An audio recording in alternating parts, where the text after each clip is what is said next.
You are listening to Let's Talk Trio on podcasts. Keep up with the latest episodes by downloading the Podbean app or stream episodes via our social media accounts. Search for Let's Talk Trio on Facebook, Instagram, and Twitter. This episode is sponsored by Student Access. Student Access, the leader in Trio software. Student Access is an online database solution that allows Trio programs to track their students' information, connect with students by text messages, streamline the APR, and work from anywhere, all online, with automatic updates for changes from the Department of Education. Their technical support team includes former Trio staff and has over 50 years of combined experience working with Trio. Make it easier to focus on your priority, the students. For more information and to request a free demo, visit their website at www.studentaccess.com or call them toll-free at 1-800-801-1232. That website again is www.studentaccess.com or 1-800-801-1232. Be sure to share your favorite episodes on your social media by tapping that share button. This is a great way to support the podcast. Now here's your host, Juan Rivas. Thank you, Amelia, for that wonderful introduction. Hello, listener, and welcome to another episode of Let's Talk Trio. I am your host, Juan Rivas. In today's episode, we have Danielle Pacheco, who is an alum of the Trio Student Support Services program at Ames Community College.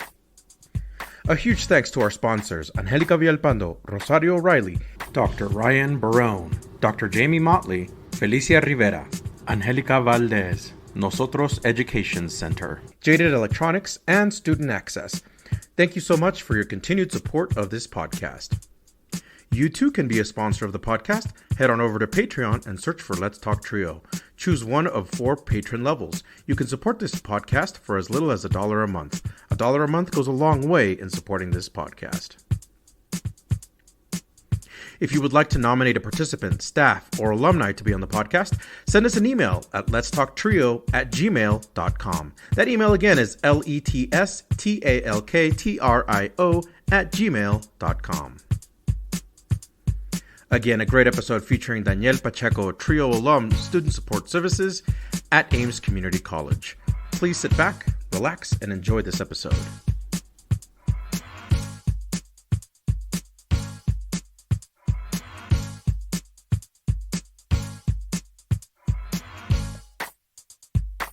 In 5, 4, 3, 2, 1.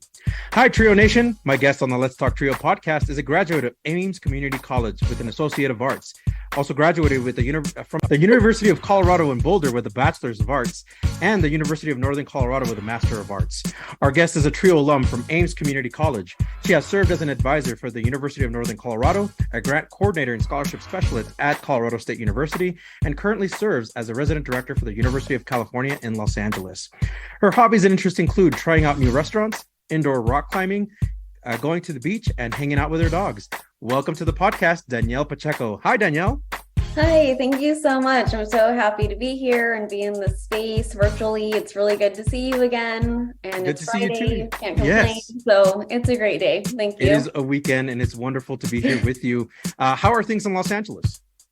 They are great. I felt my first earthquake oh, really? days ago. Like the whole time I've been living here for like a year and a half, I never felt one. And it happened like at 2 a.m. So I woke up. Oh, wow. I was like, what is going on in my closet? Because I heard things moving and my bed was moving a little bit. And even my dog looked at me like, what's going on here? Oh, and no. I was like, what is this? And I immediately, for whatever reason, half asleep, thought that my closet was haunted. Oh, my God. I was like, wait a second. I need to think like logically here. I was like, oh, earthquake. And I was like, let me look it up. And sure enough, there was one like 15 miles from me in Malibu, like 3 minutes ago. I was like, oh, that's what they feel like. So LA has been great. And now that's awesome. I'm like a true Angelino because I felt my first earthquake. But there you go. It's good. It's nice to be in sunny weather and close to the beach. That's awesome. I think the more time you spend in Los Angeles or in California, period, You're going to experience those tremors, the earthquakes, but they're going to be like, you're not going to be impressed with a 5.3. You're going to be more impressed like with a 7 or an 8. That's what I've been told anyway. I don't want to be impressed by earthquakes by any means. Like, I'll take the 4s and 3s. Like, the 5s and plus can stay somewhere else, not here. But yeah, it was an interesting thing. Yeah. Right on. So for the audience, Danielle and I were colleagues at Colorado State University. We both served student achievement. Danielle, moving to California is a huge shift. What are you liking most about California, and do you miss Colorado at all? Yeah, so I've been here about a year and a half, and I technically live in West LA. And I feel like it's a really great area because it's like 15 minutes from everything. Like, it's 15 minutes from LAX, Venice, Santa Monica, Hollywood on a good day with no traffic. It's 15 minutes from Westwood, where UCLA is located. Mm-hmm. So I really do like that area because there's a lot to see and do. But I think living by the beach is probably my favorite thing, because living in New Mexico and Colorado, like, I never really saw the beach unless it was a vacation. So I think that might be my favorite thing, even though I don't go all the time, but it's nice to know it's close. But of course, I miss family and friends in Colorado, and just being able to like drive with no traffic and not have to like think about how you're going to get there. Like right now, if I was like, I'm going to go to dinner downtown or something, I would have to map it out. Like, how long is it going to get there? Where am I going to park? Because there's not a lot of places that offer parking. Mm-hmm. You're like having to struggle to find the parking. And do I have to make a reservation? So I feel like it takes a lot of time to like prepare and plan just to go like anywhere sometimes. And I think I miss that about Colorado, that you could just like go most places at any time and not have to worry about those things. So I do miss that, and the mountains. Right on. Yeah. But I mean, there's some mountains there in California as well that you get to enjoy. Yeah, I went to Lake Arrowhead last weekend. Yeah. And that was like my first time in the mountains in California. So it was really cool. Awesome. And I have to put a disclaimer. So I'm wearing my Colorado Rockies hat. I typically don't on a podcast. I usually have my CSU hat on. So this was not intentional. I promise, Danielle. It was not intentional. I actually like the Rockies. I think the Dodgers are growing a little bit on me just because I see them everywhere. But I do like the Rockies. So you're good. On. See, I only recently became a fan of the Rockies. I used to be a huge fan of the Dodgers, and being in Colorado, Colorado Rockies, they've grown on me, and I had to leave the Dodgers. But I'm so glad the Dodgers are kind of also growing on you. I guess when you're part of a place, like the team kind of grows on you. Yeah, you're right, because you see people wearing the stuff everywhere. I went to a Dodgers game like in the summer, so that was cool. Oh, right on.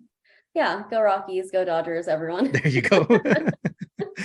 So for you, UCLA spring semester must be in full swing by now, right? Actually, UCLA operates off the quarter system. Oh, really? So we have fall quarter, winter quarter, and spring quarter.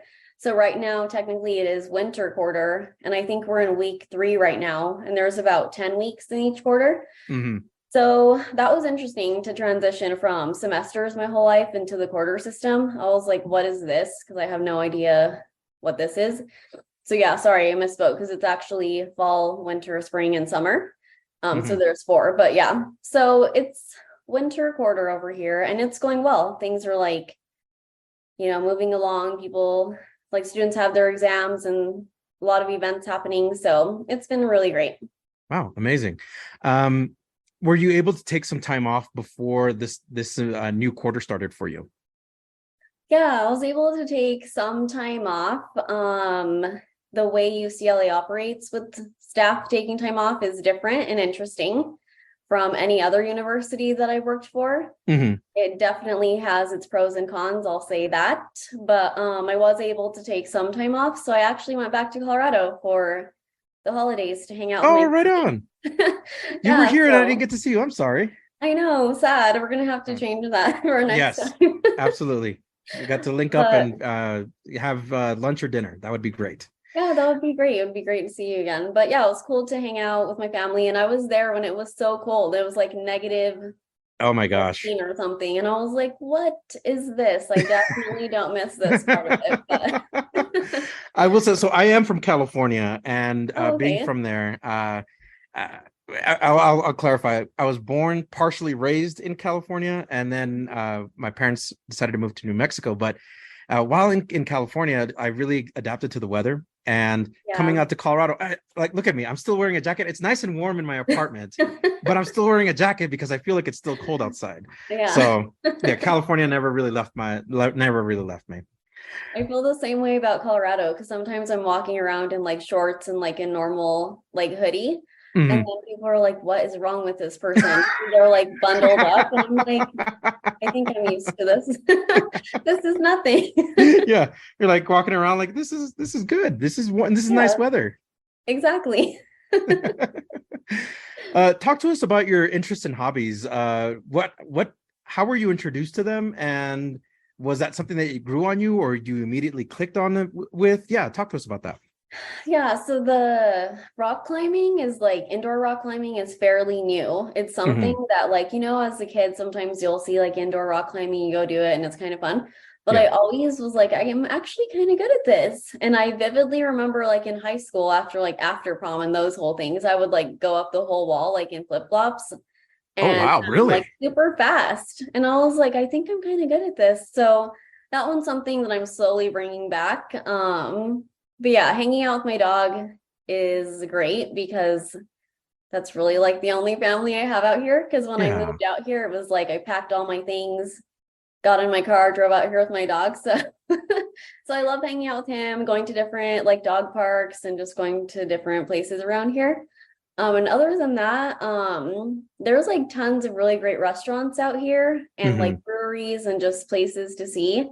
Like I have this huge list of places that I have gone, so I don't forget the names and then places that I need to go.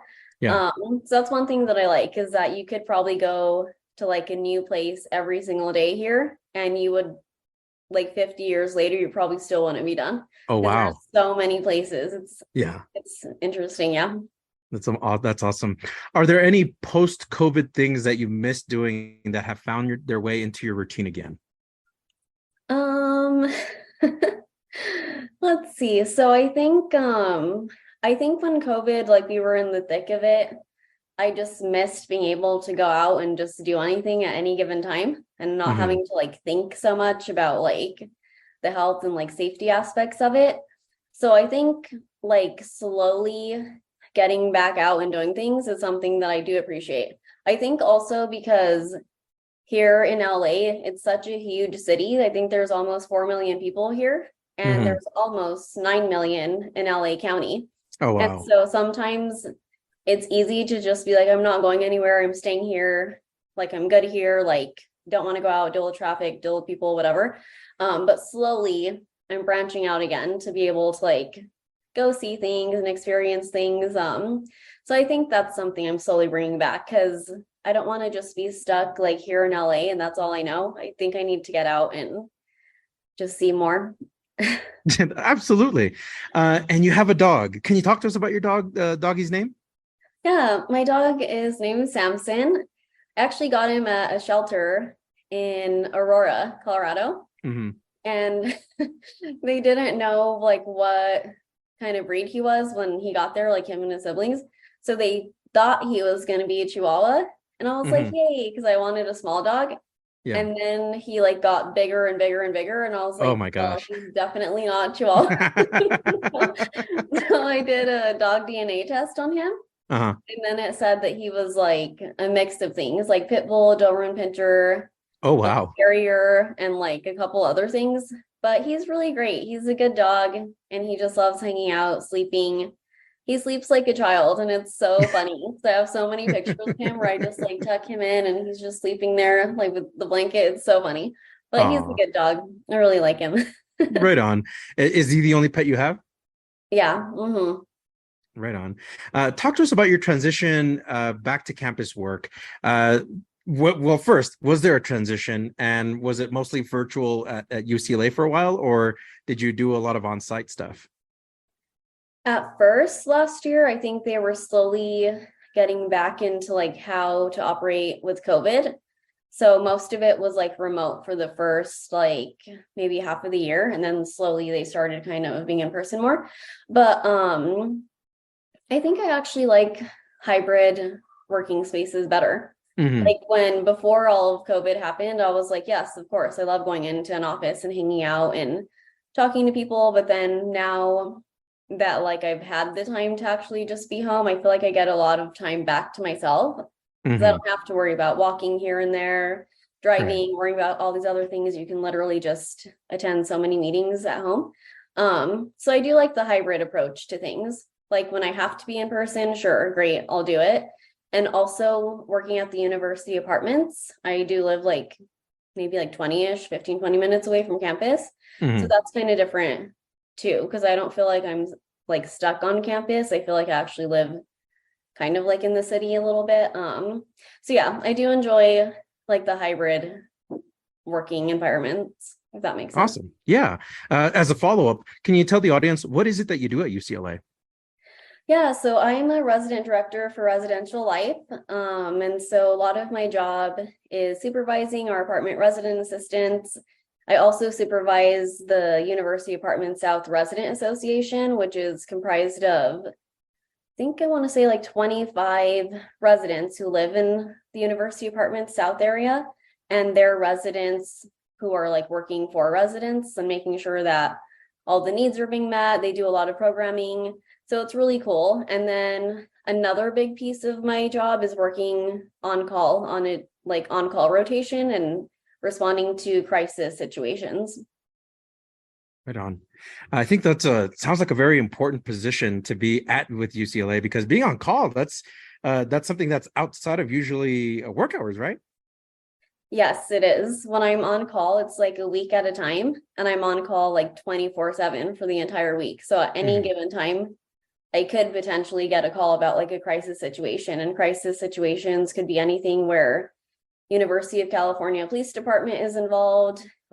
Like Los Angeles County Police Department as well, or the fire department as well. So there's like a couple like different things that can happen, mental health as well. So it can be a lot of like random, just different calls that you get, but you just got to be like ready. So yeah, it can be a lot. Right. Yeah. What was something that you learned about yourself during the COVID quarantine times? I know during this time, like people were learning about how to make bread, crocheting, picking up new hobbies. For me, it was like right at the cusp of like, I had just learned how to do podcasting. So podcasting became a thing. Oh, awesome. What about for you? That's really cool. I think I just really enjoyed being alone. Being alone? Yeah. Talk to us about that. Because I'm like, in like social settings, I think I'm more of like an extrovert. But like any other time, I'm an introvert. Like I just want to be home. Like don't bother me. I think because when you're out and about, it's like fun. Yeah, it's fun to talk to people when you're out and about and meet people. Certainly. But other than that, I'm like, nope, don't bother me. I'll sit there and watch TV all day, like, and I'll be happy doing absolutely nothing, like with no one. So I think that really confirmed for me that I am a true introvert at heart, because I could be alone the entire time and be like perfectly fine. So absolutely. Yeah. I think I relate to you in that level too. I feel like being alone is right where I want to be. It's my comfort zone. When I have to present as an extrovert, I can absolutely pull it off sometimes. Yeah. But I feel more comfortable alone. So yeah, I totally feel you on that one. So we're going to rewind the clock a little bit, and this is this part of the segment of the podcast where we talk about your upbringing. Can you talk to us about what was that like for you? And talk to us a little bit about your family. Yeah, so my family is wonderful and great. I feel like I owe them everything. But yeah, so I have my mom and dad, and they're really great examples in a lot of different ways. They've been like married for like 30 something years now. Wow. Maybe almost like 40, I think, maybe coming up soon. Congratulations to them. Right, I know. And then I have 3 sisters, and I actually have a twin sister. So that no way, you have a twin sister? Yeah. I didn't know this about you. Yeah. So if you see another me in Colorado, it might not be me. I'm going to be cautious. I'm going to have to be if I act like cautious. I don't know you, it's not me, it's her. I can see how like so easily how you can get away with this, Danielle. Like you could literally be here in Colorado, act like you don't know me, and then we talk again, and then you're like, I don't ever remember my sister mentioning that she ran into you. Like, I could see that.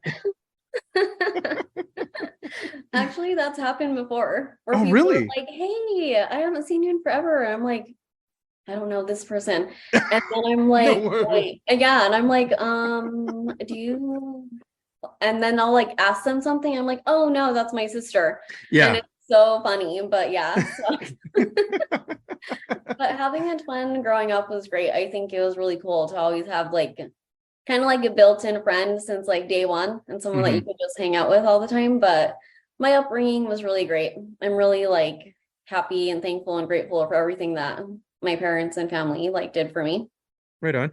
Did your family place a lot of importance or priority on education? They did. Ever since I could remember, they always said, like, you have to go to college. Like, I don't Hmm. even know if, like, in their heads it was like an option. And I was like, okay. And I think that was just the plan that I was just always going to go, which was fine because that was something that I also wanted to. I'm pretty sure if I was like wanting to go a different route and I talked to them, they would have been okay with it. But Hmm. it was something that I wanted too. So I was just like, all right. But I think it was interesting because that was always the conversation. But Hmm. the missing piece was, well, how am I going to pay for it? Like financially. Hmm. Because it was like, Hmm. yes, there's this expectation of me, but I also don't even know what I'm doing. Hmm. So, like, how am I supposed to pay for this? Right. Because that can be overwhelming to think about, right? Like college Yeah. expenses and all of that. So I Hmm. know we're going to cover that here in a little bit, but for you during your elementary school years, was it something that you like education just kind of clicked for you, or was education something that eventually grew on you? Yeah, talk to us a little bit about your elementary experience.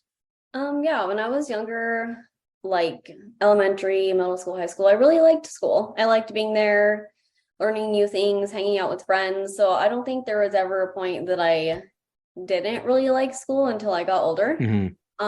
Like in college. But but yeah, when I was younger, I really enjoyed it. It was really cool just to like learn things, and I think I really just liked that. It was being around people like my Hmm. age, and it kind of felt like you were just hanging out with your friends all day, but you were learning too.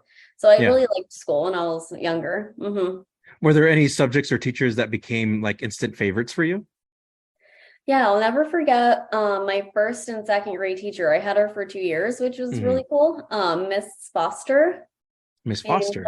yeah, she was teaching at Madison Elementary in Greeley. Hmm. And she was really great. I really loved her. And she taught for like many years and I think like recently retired. She's someone that I'll never forget. And also, so half of the time I spent going to school in Colorado and then the other half in New Mexico for elementary school. And there was one Hmm. teacher, Miss Romero, and our principal, Mr. Gutierrez. I'll never forget him. They were great. What was it about them that makes them stand out in your mind? I think because they really cared, even though like we're young kids and kids can be like a lot sometimes, you could tell that even through all like the stress probably that they were going through and all the things that they had to do, that they really did care about like what we were learning and that we were doing the right thing and making good choices. So I liked that about them. Right on. Was there something while you were little that you were very obsessed with?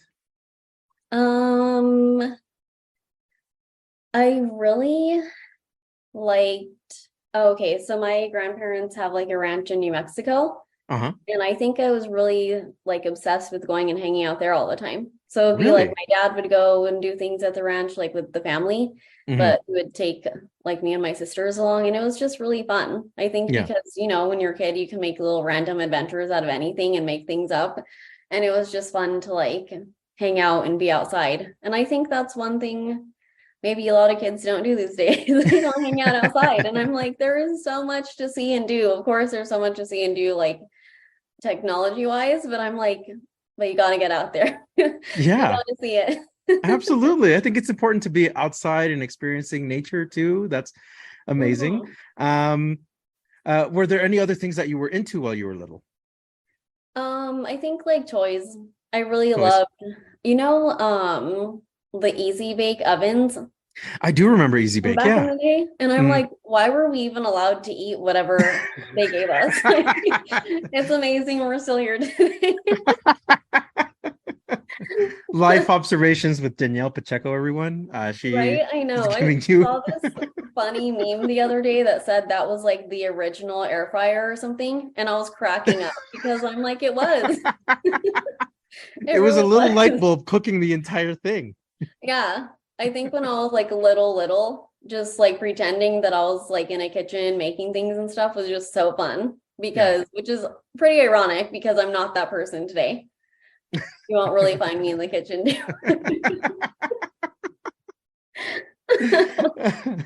Oh man. So elementary sounds like it was a very fun, very Yeah. a good learning experience for you. What about middle school? What was that like for you? Did any of your interests carry over into middle school? Well, middle school is an interesting time because, okay, so my parents had moved from New Mexico back to Colorado. Hmm. And it was like right during that summer of like when you go to middle school. And my parents were like, their house was being built. So I had to go to Heath Middle School in Greeley. And Hmm. it was a complete like night and day difference for me. Like the demographic of students and just people in Colorado were so different. And it was noticeable. And I was like really shy and didn't like talk to a lot of people then. So I felt like it wasn't a good experience there. Oh, And I'm my sorry to hear grades that. were really bad, like really bad. I think I was Hmm. like almost failing like a lot of my classes. Hmm. And second semester came around and we moved to Franklin Middle School.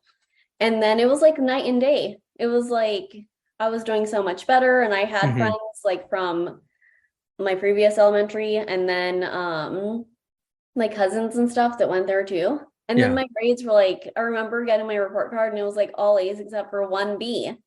And Oh, I was like, it's interesting that the environment like had that big of an effect on like I guess what I was doing in school. But yeah. yeah, so middle school was interesting because then after I changed, then it was so much better. It was like a really good fit. So middle school is interesting. Very interesting. So it almost like a 180 degree change of like not doing so Yeah. well at first and then suddenly changing and just like doing very, very well. What do you Yeah. attribute that to? Um,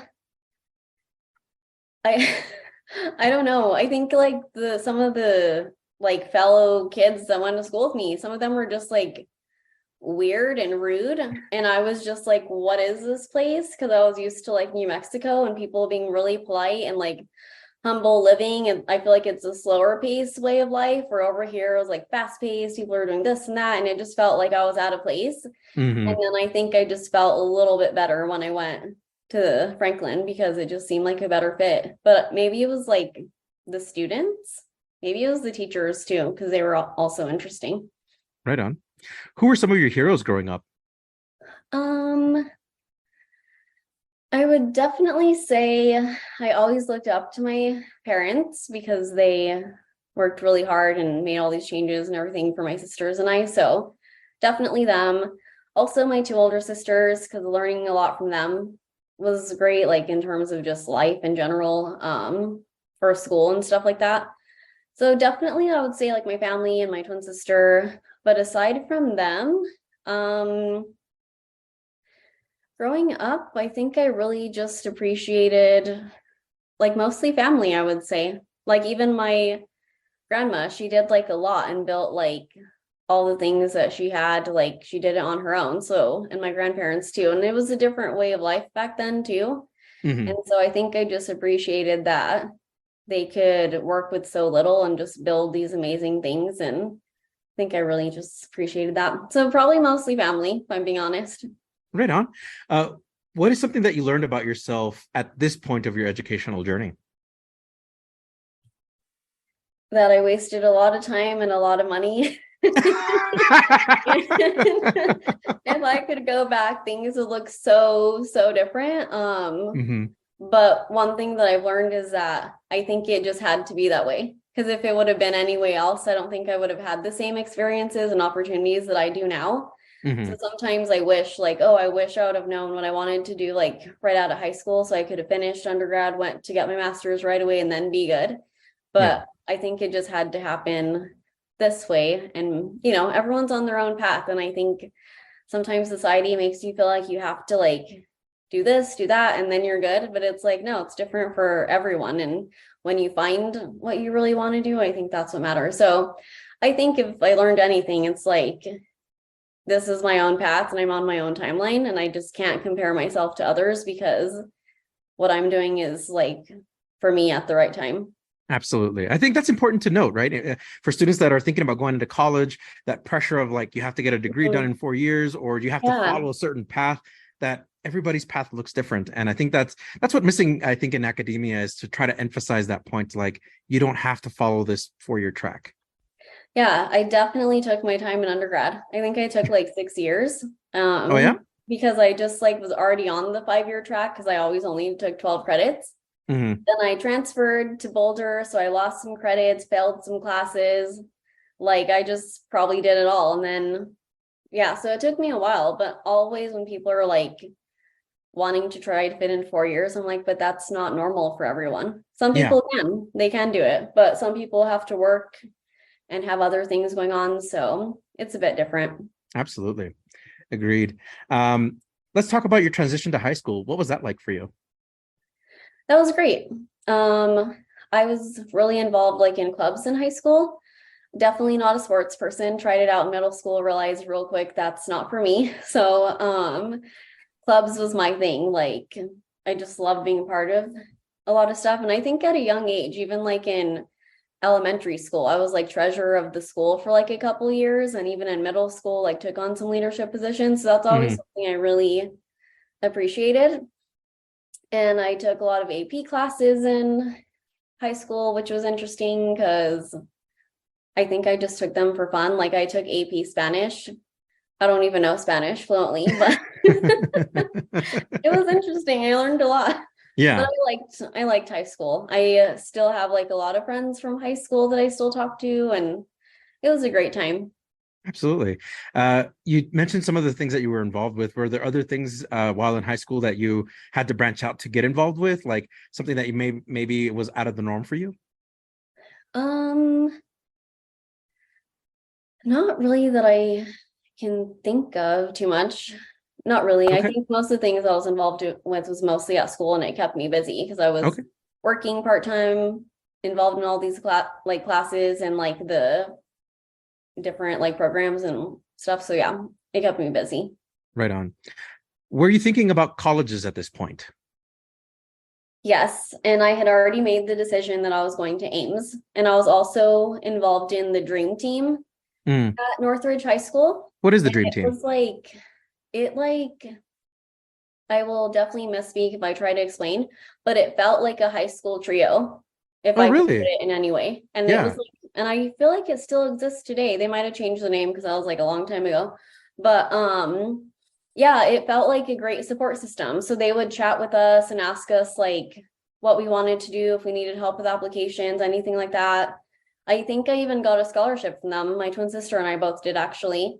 And that was really helpful because I was paying for my college. So when the reason why I decided to go to Ames is because I was paying for it on my own. So I was like, why not go and get like my general classes done at a cheaper rate at a smaller school? And so that's exactly what I did. Yeah. Right on. That's awesome. So you said you immediately thought of Ames, like that's one of the colleges you really want to attend. What was the inspiration behind that? Like, what motivated you to say, you know what, I'm going to Ames Community College first? I think because I had always like driven past Ames before, like living and growing up in Greeley, and it just seemed like a good fit. Like, to be honest, I think I was still kind of like shy and reserved back in those days. And so going to a smaller school just felt right. I think if I would have went to UNC or another 4-year college, I would have just felt out of place. So I think going somewhere that was smaller, smaller class sizes felt like a better fit. And that's, I think, ultimately why. And a big piece of it was the financial piece, if I'm being completely honest. Absolutely. But I think it just felt like a better fit being at a smaller school. Right on. Was this something that you shared with your family or your high school counselors, that you wanted to go to Ames Community College? Yeah, I had told like anyone who had asked me that that's where I was going to go. And my parents too, I had just told them that that's what I was going to end up doing. And the plan was to just go there for 2 years, get my associates, and then transfer to a 4-year degree. So yeah, that was like the plan from day one. Also, I think because my 2 older sisters had went to UNC and they were doing well, but I think they had maybe got a little bit more scholarships or something. And so maybe they could afford it to go right away, but I was like, I'm not trying to do that right now. So yeah. Were there other colleges that were also making your list, or was Ames kind of like your number one only school?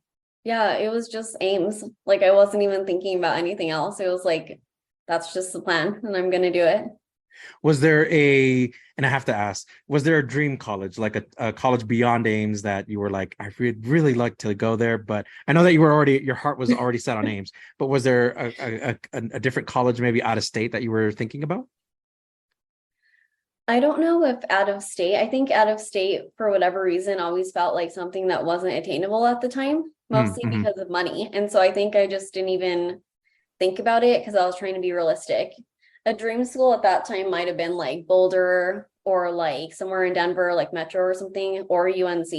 Okay. But I think I was like not even in that mindset of like trying to leave my family and go elsewhere. It was more like just gonna stay local. So maybe if it was a dream school, maybe like CU or UNC or something. Right on. Right on.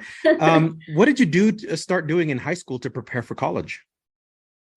Yeah, so I took a lot of AP classes, acknowledging that not everyone can take them, and there's that financial piece there as well. I paid for like all of those classes on my own because I worked part-time throughout high school. Ever since I was like a sophomore, I think I started working. Yeah, taking AP classes, being involved in all of the different clubs and organizations that I was telling you about. And I think just creating like long lasting and meaningful connections with my teachers. Like there are some to this day that I'll like forever love, like Mr. Eckern at Northridge. I think he still teaches there. Yeah, he does, because my cousin's son goes there, and like, which is also my cousin. I don't know how that works, but like, yeah, he still teaches there. And I'm just like, there's those people that you'll just never forget. But yeah. I think I'm stuck on. I think they would be your second cousin. No, I know. What is it?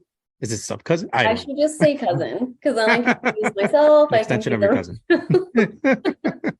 But yeah, I think I just did all those different things to try to like make a difference and make myself seem well-rounded on a resume, because right on. Yeah, you're competing against, thousands of students who are trying to go to school too. So absolutely, trying to stand out. So in high school, you had mentioned that you were very, very busy. Walk us through like what did one day of a week or the whole week look like for you? Yeah, let's see. So let me think here. So like, say for example, it was like my sophomore year or something, right? So I would go to school in the morning and maybe have like, sometimes we had student government meetings like super early, even before school started. And it's amazing I made it to those, because now I'm like, how did I ever get up so early? Because these days I'm all about sleeping in. But Same. yeah, sometimes there would be like really early meetings before school. Then obviously you would have school. And then Winograd Elementary is right next to Northridge. So that's where I did like the Big Brother, Big Sister program. So it was easy to walk over there, help out a couple students, and then come back. And at a certain time, I was a wrestling manager for the wrestling team. They were really good that year because they took state. Because you were managing them. Exactly. I was managing.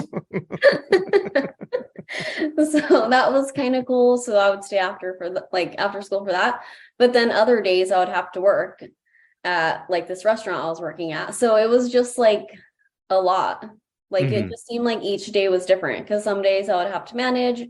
Maybe other days it was working after school. Then there was different meetings during lunch and things like that. So it could look different each day. But I think I enjoyed staying busy back then. Yeah. Now, a lot of high school students at this point take up summer jobs, or they end up working for the entire year. You said you had a job. Talk to us about that. What was that experience like for you? Yeah, I think at a young age, I just realized that if I wanted to go like shopping and do all these things, that I couldn't just rely on my parents to like buy all of those things for me, because there's bills and things to pay. So I think I just kind of took that responsibility on as like a young person to like start working when I could. So as soon as I could start working, I did. And then I was working probably like 5 days a week. So it was like a lot, but I think it really helped me understand like who I was as a worker, if that makes sense. And there's responsibilities and things along with that.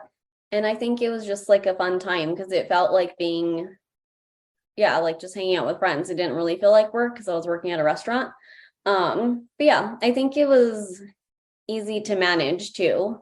It also takes, self-discipline and being responsible too. But it was easy to manage, I think, personally, going to school, working, doing all those things.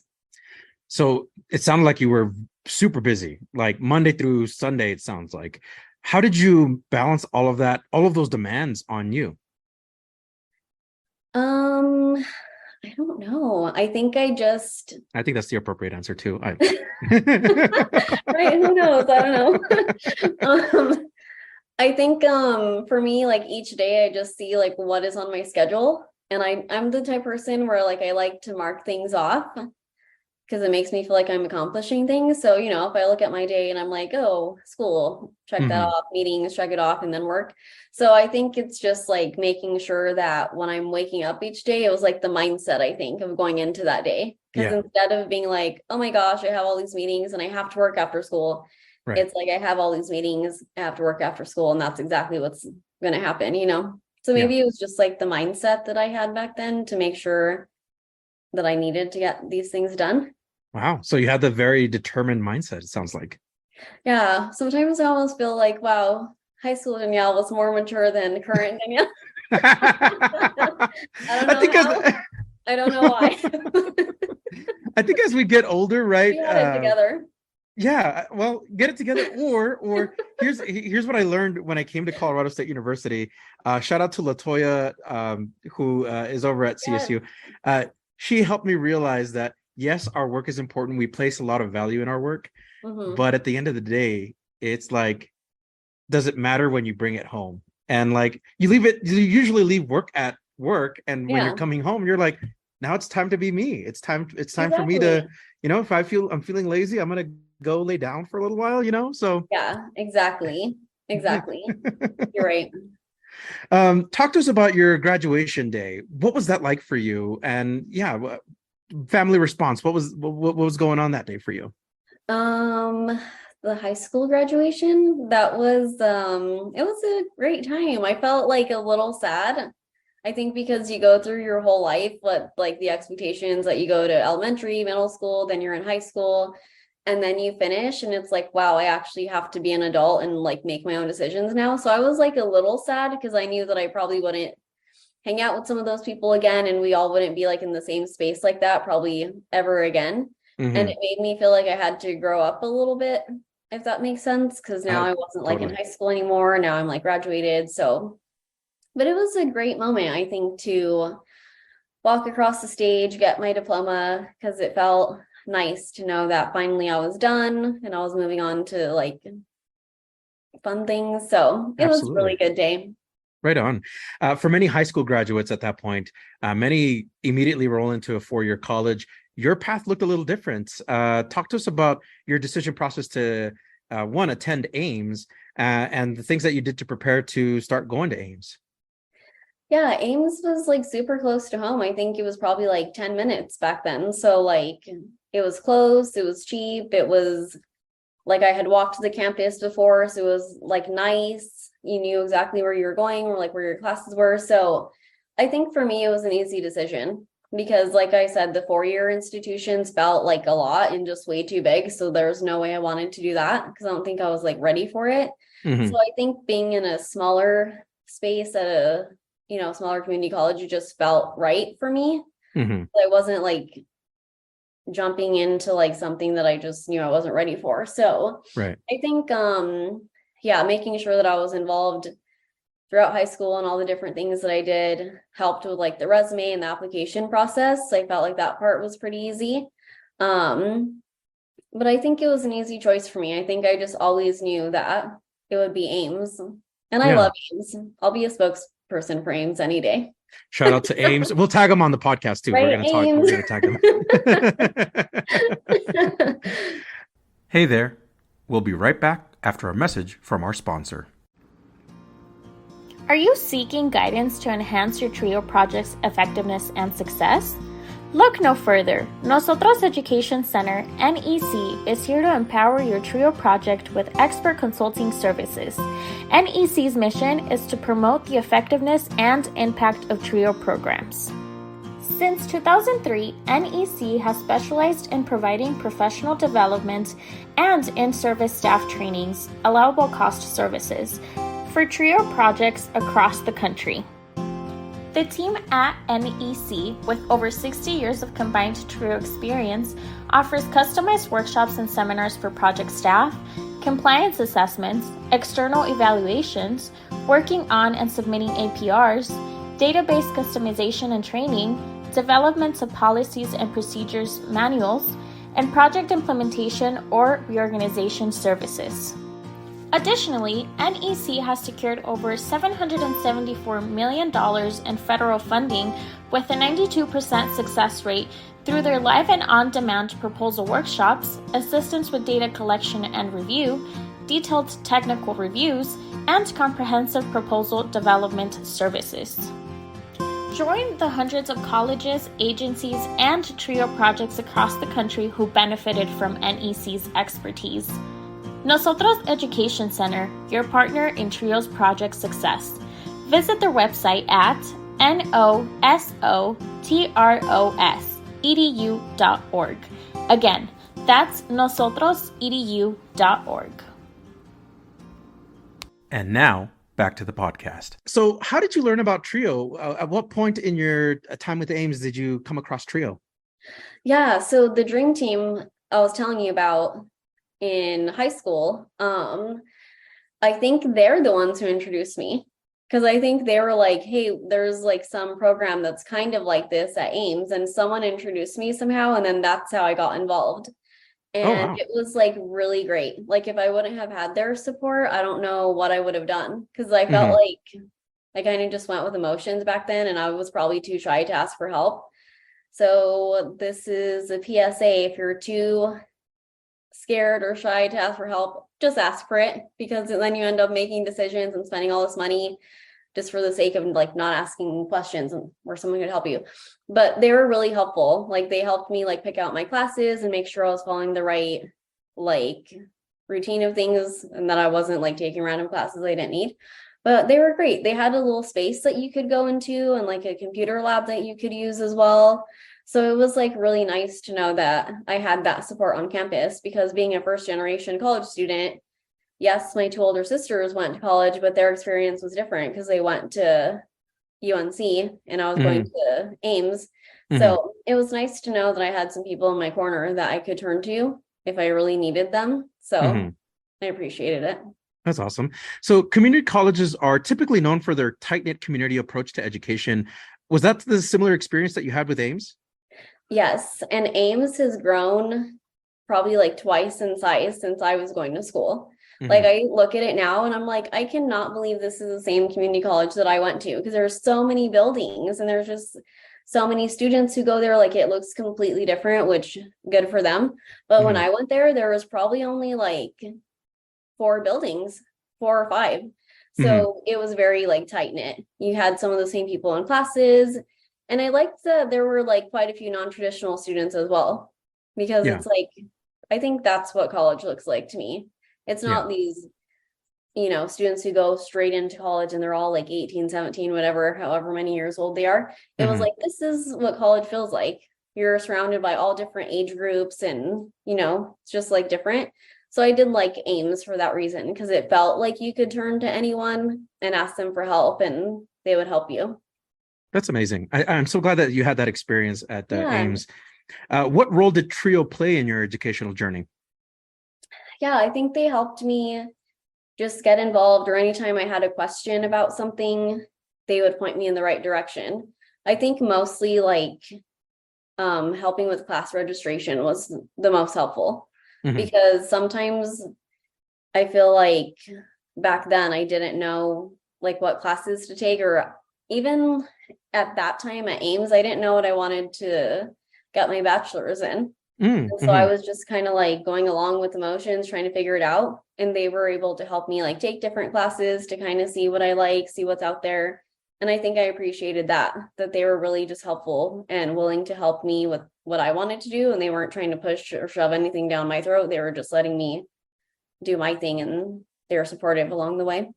That's awesome. Any folks from the TRIO program that you want to recognize before we move on to the next question?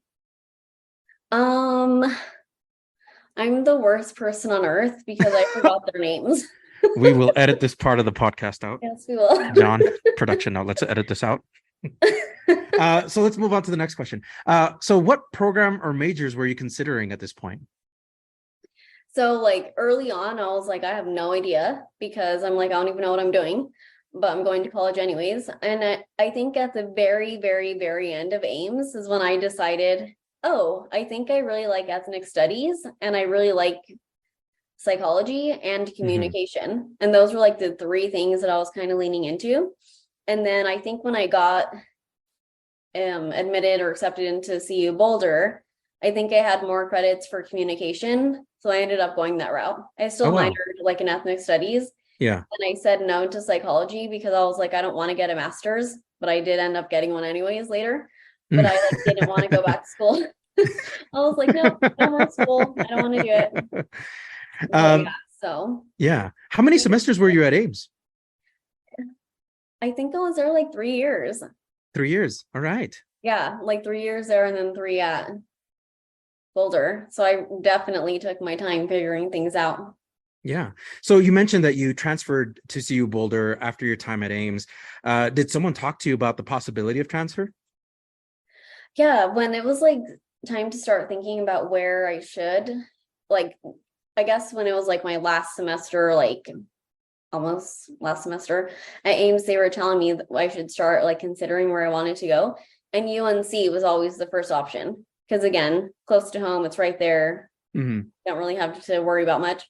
So I did. I immediately applied and got accepted very early on to UNC. And that was the plan. And at the very last minute, I decided, I'm going to apply to CU Boulder just to see what happens. And I really didn't think I was going to get in.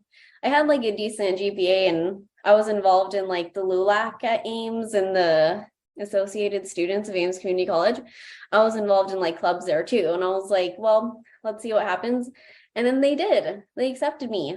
Oh, so right then on. I was like, oh my gosh, I don't know what I'm going to do. Because I already the whole plan was to go to UNC, and then getting accepted at Boulder just changed everything. But I ultimately decided Boulder. Right on. So first of all, that's an amazing feat and accomplishment. But for many first generation students, transferring to a different college is either something that they don't know about or something that's made up. What was your transfer experience like? Did you get a lot of coaching, like some heads up information? Yeah. What was that like for you? I think I was like confused about how the transfer process works, because I was like, are my credits going to transfer? What does that look like? Like, there were a lot of questions I had, but that's when I did ask the TRIO staff team, like, I need help. Like, I don't know what I'm doing. And then they kind of went over everything with me. Like, this is how your credits transfer. This is what happens if you go here or there. And they kind of like walked me through everything. And then it made sense. Because at that time, I didn't know a lot of people either who had transferred schools. And so like me and some of my friends were like transferring. And we were all kind of just doing it together, not really knowing what was going on. But I think it was really the TRIO program that helped me understand the whole process and walked me through everything. So I was grateful that they told me kind of what to expect. Right on. Talk to us about your time in CU Boulder. What was that like for you? Oh, Boulder. It was a great time. I think I learned a lot about myself. Yep. Because give us some highlights. Yeah, it was like the first time that I lived out on my own, and I think I was like, wow, I can make all these decisions. This is interesting. So yeah, there's a lot of stories there, but there's like a lot of like people that I met there that I still talk to today. I probably talk to them more than like anyone else, and I'm really grateful for that, like the lasting relationships and friendships I made there. Boulder's just different, it's completely different. The demographics are different there, predominantly white institution. That's a whole other thing. But I think I really enjoyed my time. I worked at oh my gosh, I can't think of it right now. But I had a position there working like as an office staff, and then in the summers, also kind of like an RA position in a way. And so that was kind of fun. And also I was part of the McNeil program there, which I don't think it's a trio program, but it's definitely something that felt that way. Like very supportive, like they'll help you. They meet with you a couple of times a semester. So it was a good time at Boulder. I think it was like just good to learn more about myself and be in a different environment for once. Right on. What programs or majors were you considering here in Boulder, or for CU Boulder rather? Definitely communication and then ethnic studies. And to be completely honest, I ended up going with the communication degree because I was like, I honestly don't know if I get a bachelor's in ethnic studies, like what I'm going to do with that. And I felt like communication was pretty broad in general, that I could apply to a couple of different places and kind of like make it work. So yeah, I was considering those two, and then ultimately, got a bachelor's in communication, minor in ethnic studies. All right, right on. So you mentioned the McNeil program, but did CU Boulder also have a trio program? To be honest, I don't think so, because I think if I would have known that, I'm pretty sure the trio program would have told me, and maybe they did, and it's just me like not knowing or paying attention. But I do know that the McNeil program felt like trio. And even if it wasn't, like maybe they really don't have a trio program there, but it felt like that. And it was really helpful. But maybe things have changed and they have one now. But at that time, I want to say no, they didn't. Okay. Who were your mentors while at CU Boulder? Let's see. So Teresa Manchego was my supervisor at the time, and I don't know why for the life of me I cannot think of the program I worked for, but she was really great, and she had been there for a long time, so she like knew the ropes, and she was just great. Chris Pacheco, not related to me, but I used to lie and tell people that he was my uncle. It was a joke. But he was really great too. So probably them two are the ones I remember the most. So I kind of got a little detour question, and you can answer it if you want, or you don't have to. I feel like I keep putting you on the spot with the trio question programs, or the trio questions. No worries. But do you feel like CU Boulder also provided the same level of support that Ames did? You don't have to answer that question if you don't want to. I was thinking, sorry, I'm like, Okay, no, you're good. You're good. The program that I was in, McNeil did. They offered really great support and like had great programs and workshops and things like that. So I think it felt like a community with that program. Boulder, no. They're like, I think there's just thousands of students that go there, and it's easy to fall through the cracks, and like no one would know, because like, and at that time, again, I was like the type of student who wouldn't ask for help, because I was like, I don't even know what questions I'm supposed to be asking, and then I just wouldn't ask anyone. And like, yeah, so the certain programs I was a part of, yes, because it felt like community, but Boulder as a whole, I don't think so. There was one thing that I wish they would have done. I wish it would have been more inclusive and maybe branched out to different students that they didn't necessarily target. Right on. Is there a favorite memory from CU Boulder that you think about, or that you're like, you know what, I'm glad I've had that experience, and this is my takeaway from there? I think meeting my friend Valerie the first day ever was okay. Just so awesome. Funny. We talk about that sometimes randomly, because it was just she's one of my like really best friends to this day, but it was just like such a random day, and it was like, this is so weird, but it was like fun. I think after that day we're like, okay, we're gonna be friends forever, because it was just funny. But I think I always refer back to that day. And Boulder has like the hill where they have like a lot of businesses and different restaurants and stuff, so I think I walked that with her that day, and that was like one of the first times I had ever done that. So I think I just remember that all the time. That's awesome. So you went from going to a community college, attending a 4-year institution. That must have been a great cultural shift for you. What are some differences and common experiences for both? Differences for sure. Ames felt like more of a tight-knit group. You could turn to anyone for help and support, whereas Boulder felt like, yes, you could do that, but you also have to walk 25 minutes across campus to ask that person because it was just like a huge campus. Yeah. And like the support was definitely there, but it was just me probably not knowing like who to ask or, So I do appreciate Ames because it felt like you could go anywhere, get the support, whereas Boulder, maybe not so much. But similarities, I think it was just really great to like be in higher ed because I know that sometimes that's just something that's not accessible for everyone. And although, yes, I was paying for it on my own and doing stuff like that, it just felt nice to know that in the future, all of it would pay off somehow, some way.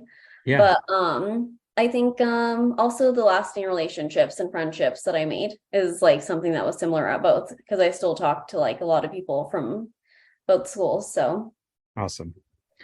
What type of career were you hoping to follow? honestly, I have no idea because at that time I had worked in restaurants all throughout like high school and undergrad. So when I was like thinking about jobs afterwards, I had no idea, but I had been serving as like a waitress for like 4 years before that. Wow. So then they moved me up to manage when I graduated. So by the time I had graduated, I already had that job.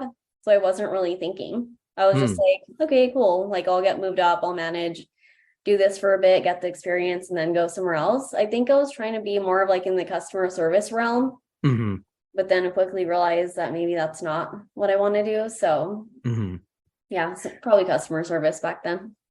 So as you neared graduation, were you preparing and as you kind of alluded to, were you thinking about a post-college life? Yeah, I think back then I was thinking like, oh, I'm gonna graduate, get a good job, work there for a couple years, get a nice car, get a house, get married, have children. And that's definitely not my life today. Vastly different. I know it's almost completely different. But I think that's maybe it was also like weird societal pressure that's what I was like, that's the normal thing to do. You go to school, you graduate from high school, you go to college, graduate, you meet someone, you get married, you have a good job, you do this and you do that. And I was like, but that's not really what it's like. So I think back then my idea of what I wanted was just like completely different. And then I think reality set in. Yeah. So then talk to us about that moment you graduated from CU Boulder. What was that moment like for you and what were you thinking about? I was really happy because I really liked Boulder and my parents weren't so happy about me going to Boulder, to be honest. They wanted me to stay close and go to UNC. So they were kind of, I think, upset at first to know that I was kind of like leaving because my other sisters had not done that. So I would have been the first one to be doing that. Right. So I think it felt good because then I knew like this is something that I wanted and I accomplished and did for me and I did it. And I just felt really happy because I did something that I wanted for once. And I could have went to UNC and like my parents would have been okay and stuff like that. But I think it was like finally I did something that I wanted and it felt really great to graduate because I never wanted to go to school again. And I was like, I'm done. I'm done forever. Right. So at this moment, you're graduated. What were you thinking of like, okay, time to look for a new job? But as you alluded to earlier, it seemed like you just wanted to get promoted, get that manager job. Or was there something else calling to you? So at that time, not really, because they had asked me like, do you want to move up to this position? And like the number, like the salary number they had given me and stuff sounded great. So I was like, yeah, sure, like I'll do that. And in my head, I was like, I'll do this for like a year or something, get some management experience, and then just apply a couple other places. So that was really just like the plan all along. So I guess I wasn't really thinking too much about like after that. I think I was just happy to do that for that moment. Right. So how did you end up getting into the master's program? Yeah, so I really liked working with students. I knew that. And then I started I did a couple customer service jobs, like working at a call center, and that immediately told me, nope, like customer service, Oh. that like realm is not for you. So Mm-hmm. I was like, I'm never doing that again. So then I started applying for like higher ed jobs, and a lot Mm-hmm. of them, and I did get one. I worked for an honors program and I was Mm-hmm. an admissions officer, so that was kind of cool. Mm-hmm. And then afterwards, I wanted to actually work at a university because that one was more like of a remote job. Yeah. And then when I would apply, it would always say like preferred masters, and they would always say no to me. And I was like, great, I'm going to keep hearing Oh. no unless like maybe I go get one. So I Mm-hmm. randomly called UNC one day and was like, what master's programs do you have? This is what I'm looking for. And whoever was on the phone was like very sweet and nice, and they like helped me narrow it down. Mm-hmm. And then I reached out to those programs and said I'm interested, and then narrowed it down even further. And then that's how I did it. I think when I Wow. applied, it was like in like March or April. So it was already way past like the application deadline for that year. So I knew pretty late, but that's what I did. I think I just kept hearing no. So that like motivated me to go and look into it. So at that point, you decided more college is the way to go. Yeah. Ultimately, what program did you enter? And were you also working while you were working on your master's? Yeah. So I ended up applying for the Higher Education and Student Affairs Leadership Masters at UNC, University of Northern Colorado. And when I told you that I applied kind of late, I did. Mm-hmm. And so then when they told me I was accepted, it was also late. Like it was like Oh, wow. June or July. Mm-hmm. And I was like, there's no way I'm going to have enough money to like start school in August. So I actually deferred a year. So I deferred a year, still had my spot, which I don't know if a lot of people know that you can do that sometimes. You don't have to say yes right away and start. You can defer a year, save up some money, do whatever, and then go. That's what I did. Good So advice then there. in between, I just worked like a couple jobs. I had a full-time job, and then I applied for graduate assistant positions for the next year so that could help me pay for it financially.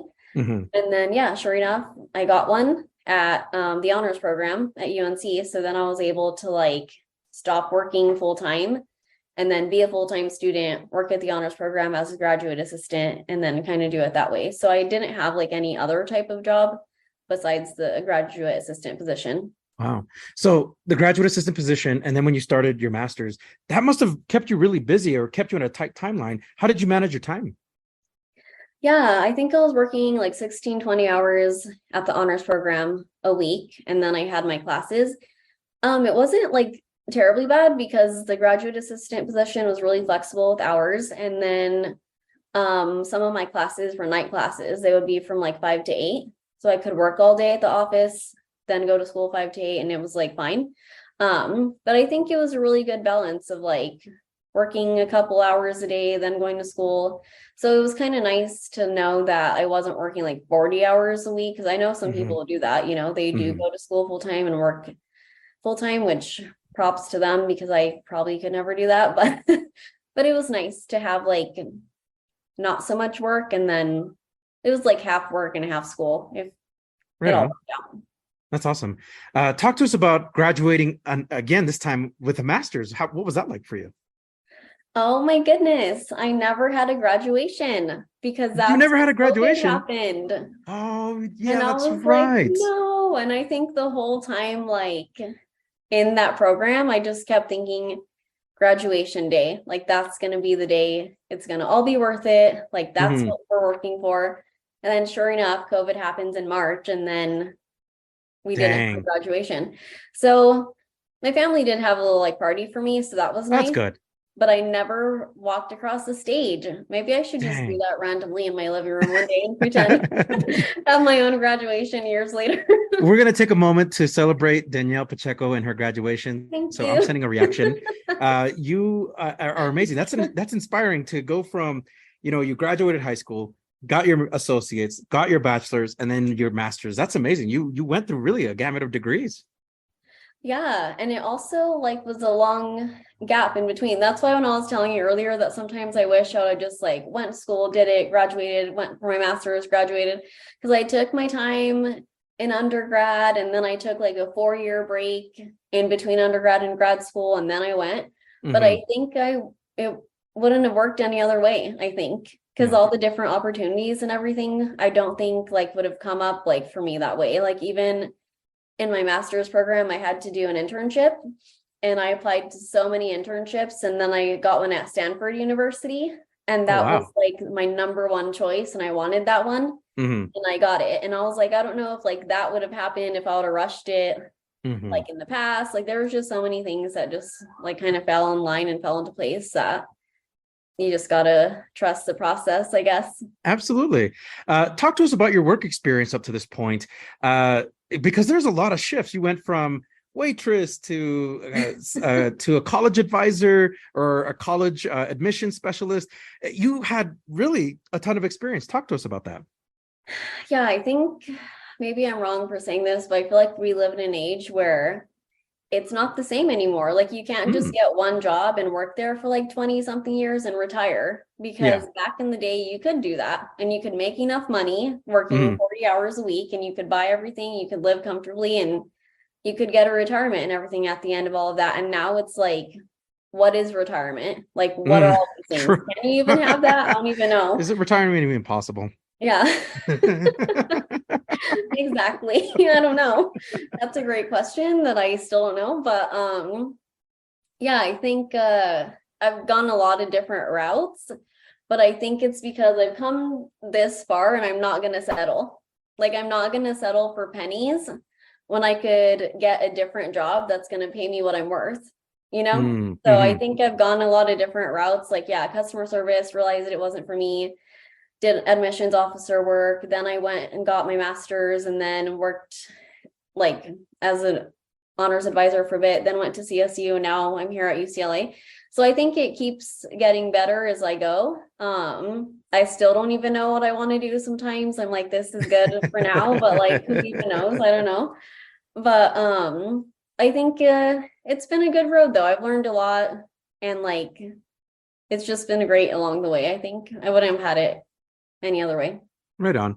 So not too long after that, you joined the student achievement team at Colorado State University. What role did you have there? Yeah, I was a grant coordinator and like student counselor. And then I also served as a scholarship specialist for a bit for I'm forgetting the name, forgive me, but it's like the Veterans Association or program on campus, because they were looking for someone to help manage their scholarships. So I did that for like a little bit too. But I really loved that job. We really loved you being there. I know, it was great. It felt like it was just a really great team, and I loved it. And my supervisor, love her. She was like amazing, and my team was just great. But I think at that point, I was like, I'm not really tied to anything in Colorado except for like my family. And I'm like, if now is the time that I want to go see something else and experience something else, I need to do it. So I randomly just applied to jobs to see what would happen, while also knowing that I could get told no and be completely happy at CSU because I loved that job. But then it worked out, and I was like, oh wow, no, like this is really good news. But then it like felt real, because I'm like, oh yeah, no, like this is actually maybe gonna happen.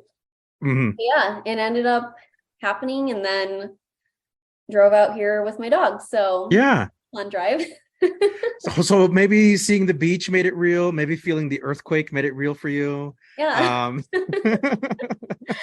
Yeah, I think it was just like a big transition. I was a little nervous because I'm like, I could go out there and it could like not work, and sure, then what am I gonna do? Like I could hate it out there, because I had only ever been to LA one time before, and it was for like 2 hours. And so yeah, it worked out. It was good. Awesome. How long were you in the CSU role? About like 14 months. It wasn't very long, because I had graduated with my master's in like May, got the job in June, and then I left the job like in late August. So it was I remember like reading your email. Over a year. Yeah. But it felt longer than a year. I think maybe because it was COVID or something, and we were all working remote, that it felt longer. It did. Yeah. When I read your email at first, I was like, no way she's leaving. Like, it felt like we just got you and then you had sent the email to saying, you were departing to UCLA. Mhm. And I think student achievement has very wonderful people that we had got to work with. And because they're so student centered, and the service for the focus, we have just student achievement had stellar employees, and you definitely being one of them. But you decided, moving on from that role, doing something else. Talk to us about that moment that sparked for you, that said, you know what, I got to have that change of scenery. I think I had just went through like a couple things and I was like, you know what? I just got to do it. I think it was like COVID, like, and all these other things just started making me think like there's so much more than like just staying in Colorado, which is not a bad Right. thing. People do it all the time. Right. But I was like, but I know that that's not what I want to do. And so I think I just told myself, like, now is the time to do it. Because if I Yeah. don't do it now, then maybe something else happens and then I end up staying like longer. So I don't know really what like changed in me. Maybe it was just like, I don't honestly know. That's a great question. I think I just finally was like, I need to do this now or it's never going to happen. Because I wanted Right. to go somewhere else, like maybe for grad school, but it worked out with UNC. And I was like, well, that could have been my chance. Mm-hmm. And then I was like, we'll just see what happens. But I'm really glad that it worked out at UCLA. Right on. As we shared earlier in the podcast, you moving to California was quite the shift. How are you adapting now? And give us some highlights about what you enjoy about California. There is so much to see and do. Like at any given time, you could go anywhere and probably be able to find whatever it is that you're looking for. Like there's just so much going on. Like I follow a couple of pages on social media and they'll show like all these different restaurants, all these things to do. Mm-hmm. So I have like this huge list of things that I need to do. And I'm just like, how is this even like a thing? Because I think growing up in like smaller cities, you could like go and do whatever and like Right. it's fine. But I think here there's just so much, like I was telling you, like there's almost like 4 million people here. So when I first moved, I was like, oh, that's what they mean when they were talking about LA traffic, because it's like you have all these people trying to go to the same place at once. Like, of course, it's going to take you like 60 minutes to go like 7 miles. I think Mm-hmm. that's the part that I'll just never get over. It's like gas prices, taxes, and like traffic. Those are the things that I hate the most. But I do appreciate that there's just so much to see and do, and that I live in a pretty central spot, like I was saying, where you could go 15-20 minutes one way and you'll get somewhere really cool. What was the most challenging aspect of this move for you? I think maybe just being by myself, because I know I said earlier that I know that I'm an introvert, like I know that, but I was like, but now I'm actually for real gonna be alone, and like how is that gonna look? Because I don't really know. Like prior to moving out here, I think I knew like one person, and it's like I don't have family or people out here where I could like turn to if something happens or whatever. So I think that was probably the biggest thing about the transition, was like I'm really on my own. So like I need to make plans for things. Like if something were to happen, like my family needs to have like certain contacts with people, or like, you know, just things that maybe you don't have to think of if you're like around others and family. But I think the transition, being away from family and just being alone was an interesting thing. Right on. Well, one, I don't envy you in that big move. I think I've already done it myself once before. Moving to Colorado is a wonderful, it's challenging, but it's not having family here. It does get a little bit like lonely, but you feel like you grow up more as a person, I feel like, when you're away from home. Yeah, I think it forces you to kind of put yourself out there and like meet people, because then it's like if you don't, you could be at home and not like do a whole lot, but it'll definitely get a little lonely. But I think that's the thing, is that it's forced me to actually come out and like do things that I want to do and like be out there doing just random things. So I think that's cool about it. Yeah. So California is a beautiful state. There's a lot to do. Is there something in your list that you are absolutely like, you've got to do this while you're living in Los Angeles? Oh my gosh. I think there's a couple of things. So I want to just take a drive to San Francisco because there's a couple of different spots that I want to hit along the way. What else do I want to do? There's like a lot of different places, like Joshua Tree, the Sequoia National Park, I think is what it's called. Like there's just so many things like that. I think being in the city is like great, but then you don't actually get to see like mountains and things. And I think that's one thing that I need to like do more of is go see those types of things because the city will always be there. And it's actually kind of interesting because you could go to like Lake Arrowhead or Big Bear is another place around here, and that they have snow, like you could ski and snowboard and stuff, I think, over there. That's like 2.5 hours away. And then you can come back and like go to the beach like all in the same day. And I think that's really interesting. But I think I just need to get out more and visit different cities. Yeah, that's awesome. I don't know if you have TikTok. If you do, you need to follow his username is TK California. And he's just like he defends California to like his full heart. He dunks on the other states by like roasting he roasted Colorado recently, and I was like, I took kind of like half offense to that, but at the same time I was like, but California is better. But somebody had posted something about Michigan, and his response was like, first of all, Michigan is miserable. This is his words. Michigan is miserable. The only flex y'all have is the Twin Cities. And that's not even a flex. How can you even flex that over Ohio? Like he was just roasting every single state. I was like, oh my gosh. That's hilarious. I do not have TikTok, believe it or not. Okay. I banned myself from getting it because I'll probably just be that Smart person move. who watches videos all day. But I do like see like some people will send me them so I can see those ones. Yeah. And it is funny, but if I do get it, I will follow that person. I will send you a video. It's just hilarious. So reflecting on your career, education, and your personal journey, Danielle, any advice you have for TRIO students that are listening? I think just follow your own path and do what feels right for you, because society, friends, anyone will tell you this is how you need to do it. This is how much time. They'll make you feel like you're failing or something, or you're behind because someone else is doing it at a faster rate or better or whatever. But I think it's ultimately, if you're doing what you want to do at that time, that's all that matters, because we can sit and compare ourselves to like literally anyone and everyone, and we're never gonna like, beat them or feel better about ourselves. So I think as long as you know that what you're doing makes sense to you, then just do that, because everything else will fall into place. And we're not competing. We're just, all trying to figure it out in our own way and what makes sense for us. And I think, ask for help when you need it.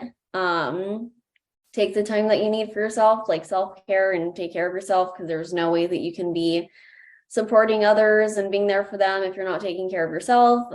So I think ultimately, at the end of the day, you just need to be happy, and whatever that means to you, then you just need to do that. Right on. What is one word you would use to describe yourself? Oh my gosh. One word to describe me. I want to say unpredictable. Unpredictable. I like that. It's very unique. Yeah. That's going to be the title of your podcast, this podcast episode. The Unpredictable Danielle Pacheco. You never know what you're going to get. Are there any folks out there you would like to recognize for mentorship, for coaching, or for anything like that? Yes. First, I want to thank you so much for allowing me to be in this space. Oh, absolutely. During the space, I really appreciate it. And our time working together was always great. I'm sad we didn't work together longer, but who knows? Same. Maybe in the future. Maybe, right? But definitely, I think along the way, I think at Ames and the honors program, Ames, I'm forgetting everyone's names because that was like 50 years ago. Just kidding. It was a while ago. Not even 50 years ago, though. It was a long time ago. Feels like 60 sometimes. Just kidding. But definitely at UNC, Margaret and Lori, they work in the honors program. They were great. And Sarah, she was my coworker. I love her. And Adam too. And then at CU Boulder, yeah, Teresa, like I was saying, and Professor Aldama, and I'm like forgetting everyone's names. I'm the worst person, but just probably anyone that I worked with at Boulder was great because they were like really supportive. And Professor Fazio, loved her. And then I don't know. I think, yeah, Mr. Eckern from like high school. There's a lot of people, just anyone and everyone who ever helped me, like shout out to them because they're wonderful and great. Wonderful. What advice do you have for trio professionals that are listening? I think that you should just be the best version of yourself that you can each day. And if you're better than the person that you were yesterday, there's only like good things to come. And sometimes there's going to be setbacks, and things that we can't expect or that are just going to come out of nowhere. But I think as long as you're trying to be a better person each day, there's no like wrong in that. Like you're only going to be like the best version moving forward. Because sometimes I do that. I'm like, wow, I made this decision and like this is the effect or like consequence that I'm having about this. But then I'm like, but if I'm better tomorrow, then you just got to keep it moving. And like things are going to come up, things are going to happen. But as long as you're like trying to be the best version of you, then you have to do that. Absolutely. What's something that you are listening to, watching, or reading that you would recommend to the audience? I'm currently watching the Netflix series You. And that one is interesting. I just finished season 2, so I'm curious to see how season 3 is going to be. And I finished Yellowstone recently. I think that one's on Peacock. That one was cool. That one was interesting. Honestly, RuPaul's Drag Race. If there was any like reality TV show that I could be on, it would be RuPaul's Drag Race as a judge for like a day. Because that would be so fun. Right on. And I think that's it, aside from Forensic Files, Dateline, and all the other things that I watch. Right on. As we wrap up this podcast, Danielle, I just want to say how much fun this was to get to catch up with you, to talk to you and hear your trio story. And above all, recognize all the hard work you put into getting to this point. So kudos to you. Congratulations on everything that you've been doing. So we do have a tradition of sorts at the Let's Talk Trio podcast. We hope to get you back on as a guest where we have the guest sign off. Care to do the honors? Hi, this is Danielle Pacheco, and I'm a trio alum of Ames Community College, graduate of Ames, CU Boulder, and University of Northern Colorado. And I'm so happy to be here sharing the space with you all, and Trio Works. Are you a participant, alum, or staff of a trio program? Do you want your program highlighted? You or your program could be featured in an upcoming episode of Let's Talk Trio. Get a hold of us by going to our Facebook page or Instagram and send us a direct message. Search for Let's Talk Trio. We want to get your story to the public.